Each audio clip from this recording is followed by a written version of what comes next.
Imagine a colossal barrier rising across the heart of America, towering 50 feet high, its steel and concrete panels gleaming in the sunlight like an unbreakable shard of glass.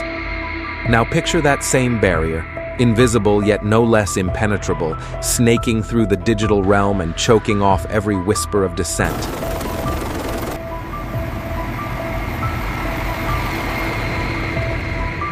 Welcome to the third term of President Trump, where physical walls mutate into virtual fortresses, and the promise of safety quietly strangles the voice of a free press.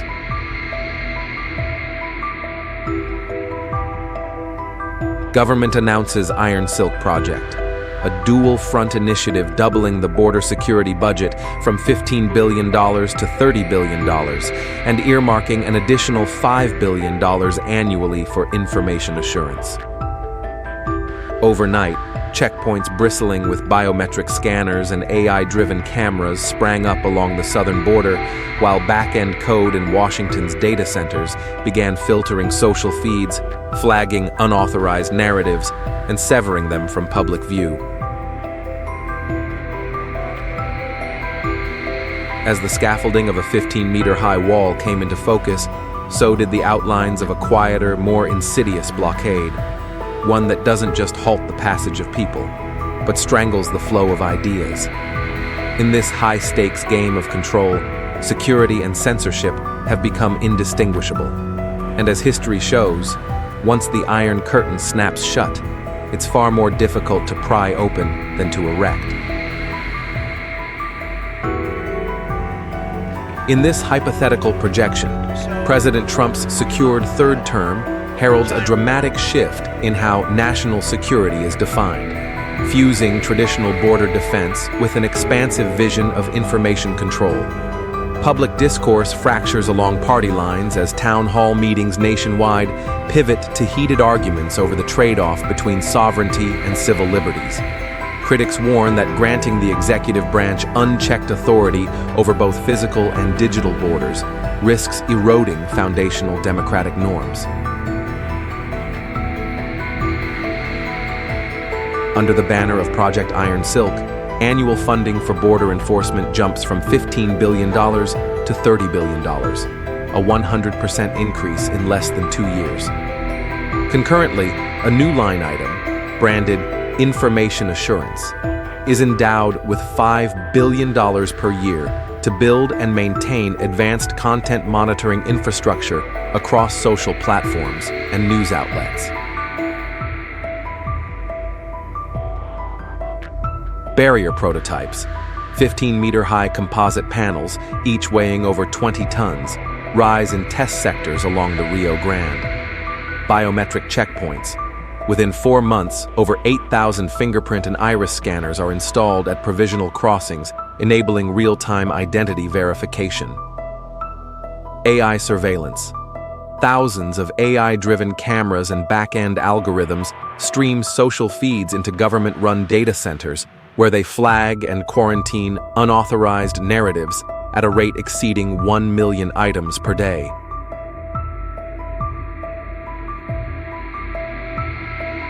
This backdrop of turbocharged spending, state-of-the-art hardware, and pervasive software lays the groundwork for a new form of security, one where steel and code work in tandem to redraw the boundaries of American freedom.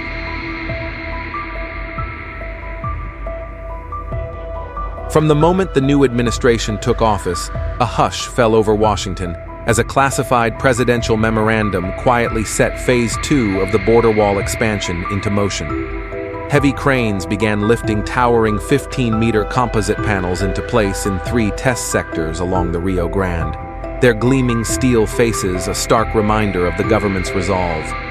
Rumors spread that crews were working around the clock to deliver 200 of these panels each week, and footage of the installations went viral, sparking both triumphant cheers from supporters and fiery protests from opponents.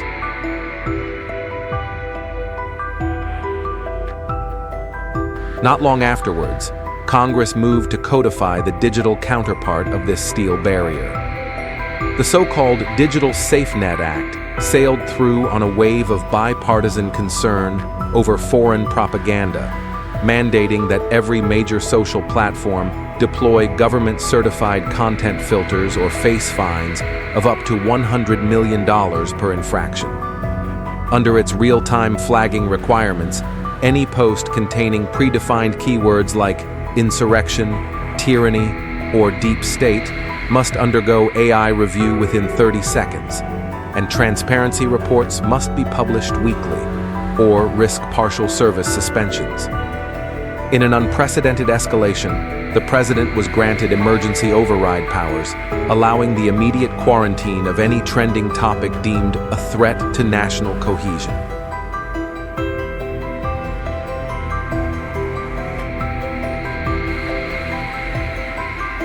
Within 6 months, the physical and virtual defenses were intertwined into a single, formidable network. Over 10,000 AI-equipped cameras and biometric checkpoints sprang to life at official crossings and key information hubs, such as libraries and internet cafes, cross-referencing fingerprint and facial recognition data in real time. At the same time, partnerships with 3 major social networks funneled 500 million posts daily into government data centers, where algorithms trained on past misinformation events began to quarantine roughly 120,000 high-risk items each day. The first coordinated takedown wave hit hashtags challenging border policy, and journalists reported unexplained content outages overnight. Civil liberties groups filed emergency injunctions in federal courts, while privacy advocates and influencers took to the streets. 10 state capitals erupted in protest, and the term digital authoritarianism echoed through every town hall meeting from coast to coast. In this speculative scenario, the fusion of steel walls and lines of code reveals how tools once heralded as protective can, in the wrong hands, become instruments of control. Now let's turn to 2 of history's most haunting foresights, one from the French seer Nostradamus, the other from the Book of Revelation, and see how their words seem to echo our speculative IronSilk scenario.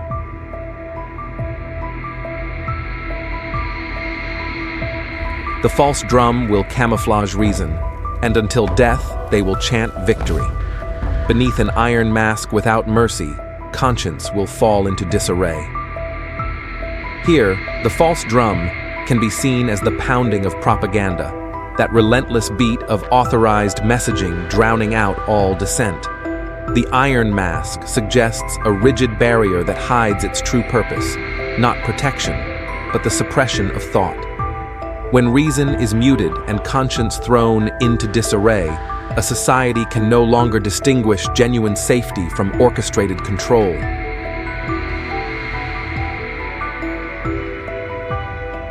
Revelation 13:16-17. And it causes all, both small and great, rich and poor, free and slave, to receive a mark on their right hand or on their forehead, so that no one may buy or sell unless he has the mark, which is the name of the beast, or the number of its name. In this apocalyptic vision, the mark represents total identification and compliance. Those who lack it are barred from even basic economic life. Paralleling our story's biometric checkpoints and mandatory content filters, the prophecy warns of a world where every action, every purchase, and every word is tracked, approved, or denied by an all-seeing authority. Linked to our scenario. Taken together, these prophecies serve as stark reminders. Walls, whether of metal or of code, can quickly become cages for the human spirit when wielded without accountability. They urge us to remain vigilant, asking not just, how secure are we, but at what cost to our freedom and our very conscience. At its core, this speculative scenario shows how 2 seemingly separate defenses, massive steel barriers and hidden digital filters, can fuse into a single architecture of control. The towering composite panels along the border serve as a physical reminder of division, but it is the back-end code in Washington's data centers, that truly tightens the noose around free expression. Every biometric checkpoint, AI camera, and content filter becomes another brick in a wall that not only halts human movement, but also confines the flow of ideas. In practice, a traveler denied entry and a citizen whose post is quarantined experience the same loss of agency. Both are rendered voiceless, forced to navigate a system that decides what is safe and what is forbidden. When we revisit Nostradamus's false drum and the iron mask it conceals, we see a prescient warning about the seductive power of so-called authorized messaging. Propaganda, once cloaked in patriotic rhetoric, drowns out counter-narratives until reason itself is muffled. Likewise, the mark of revelation is reflected in mandatory biometric scans and digital registrations. Those who lack the proper credentials cannot participate in commerce, conversation, or community. The convergence of steel and silicon thus becomes more than a national security strategy. It becomes an existential threat to the very conscience of a free society. By connecting these ancient prophecies to our imagined Project IronSilk, we are reminded that tools built for protection can, without vigilance and accountability, become instruments of subjugation.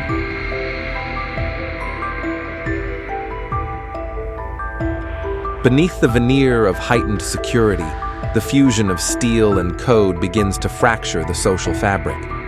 Communities once united by shared ideals now splinter into echo chambers. Those who cheer every steel panel as a bulwark against chaos, and those who see it as the first brick in a prison wall. Family gatherings and neighborhood debates turn bitter when one side accuses the other of naively trading liberty for safety. This polarization seeps into every corner of society, from school board meetings to corporate boardrooms, leaving deep ideological chasms that no amount of rhetoric can easily bridge. As digital filters silently quarantine dissenting views, the marketplace of ideas grows impoverished. Journalists self-censor for fear of unexplained demotions. Bloggers abandon controversial topics rather than risk hefty fines. And everyday citizens learn to second-guess every post, every comment, every tweet. Over time, the sheer uncertainty of what might trigger an AI-flagged quarantine fosters a creeping conformity. Voices soften, questions go unasked, and innovation withers in the shadow of unseen monitors. What began as targeted content moderation morphs into a culture of collective self-silencing. Ultimately, trust in institutions crumbles. When the same government that promises protection also decides which facts you can see and which words you can speak, suspicion replaces solidarity. Voter turnout dips as people conclude that elections are theater rather than civic participation. Markets wobble on rumors of hidden data-driven edicts. And in hushed tones, citizens whisper that true security may have come at the cost of their own freedom, and that once confined, both body and mind are far harder to liberate than to subjugate.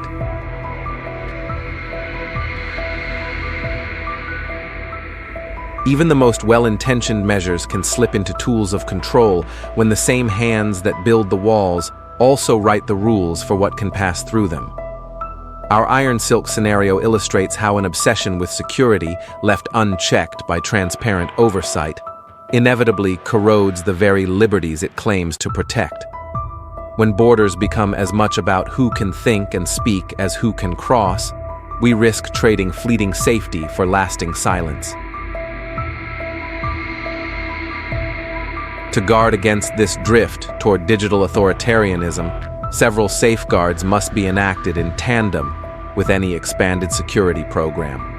Independent oversight bodies, establish truly autonomous review boards composed of judges, technologists, civil rights advocates, and ordinary citizens, with the power to audit both physical security spending and algorithmic filtering. Their findings should be published in plain language on a regular schedule and enforced through clear legal mandates. Judicial review and due process. Any system that flags or removes speech must be subject to prompt, publicly reported appeal. Individuals whose posts are quarantined or whose biometric data is queried should have a clearly defined path to challenge those decisions before impartial courts. Privacy-first design require privacy by design standards for all surveillance hardware and software. Biometric checkpoints should collect the minimal data necessary, delete raw images after verification, and encrypt all logs. Content filtering algorithms must use explainable AI frameworks, so the basis for any quarantine is auditable. Transparency and public reporting mandate. Real-time dashboards showing how many posts are flagged, how many appeals succeed, and which keywords trigger review. Border wall contractors and technology vendors should disclose budgets, contract terms, and performance audits to Congress and the press.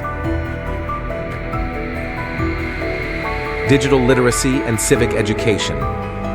Invest in nationwide programs that teach citizens how algorithms work, how to spot manipulation, and how to exercise their rights online. An informed public is the best defense against both foreign disinformation and homegrown censorship. Whistleblower protections guarantee robust legal protection and anonymity for any insider who exposes abuses, whether it's a contractor inflating construction costs or a developer embedding hidden filters. Fear of reprisal must never silence those who shine light on overreach. By weaving these checks and balances into any future wall, we can ensure that security remains a shield for society rather than a blade against it. Ultimately, the strength of a democracy is measured not by how high it builds its walls, but by how bravely it defends the open space within them.